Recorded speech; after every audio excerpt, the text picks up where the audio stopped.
আলাইকুম, সবাই কেমন আছেন? আশা করি সবাই ভালো আছেন। কিছু কথা বলি। হয়েছে কি, প্রবাসী বউ যারা আছে তাদের তো সুখ নাই, শান্তি নাই।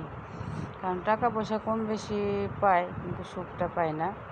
তারপরেও তারা কারো কাছেই ভালো না, হয়তো বাড়ির মানুষের কাছেও ভালো না, যে এত টাকা পাঠায় অত টাকা পাঠায়, অথচ আমাদের দেয় না। ওনাদের তো ঠিকই টাকা পাঠায়, কিন্তু এটা ভুল ধারণা। তারপরে হচ্ছে আবার কিছু কিছু মানুষের কাছে ভালো না। ভালো না কিসের জন্য?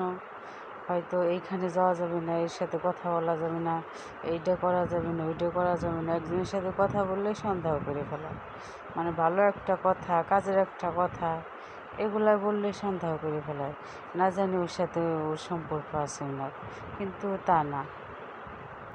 মানুষ ভালোবাসে একজনের, 10 জনের ভালোবাসে না।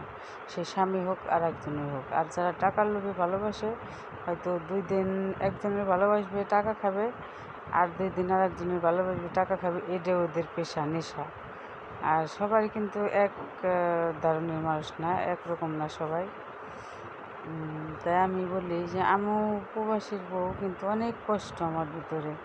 কারণ আজকে 10 বছর হয়ে গেল আমার স্বামী বাইরে থাকে, কিন্তু অনেক কষ্ট নিয়েই সংসার করি, সব কিছুই করি, তারপরে অনেক কিছু করি, তারপরে কতজনের কত কথা শোনা লাগে।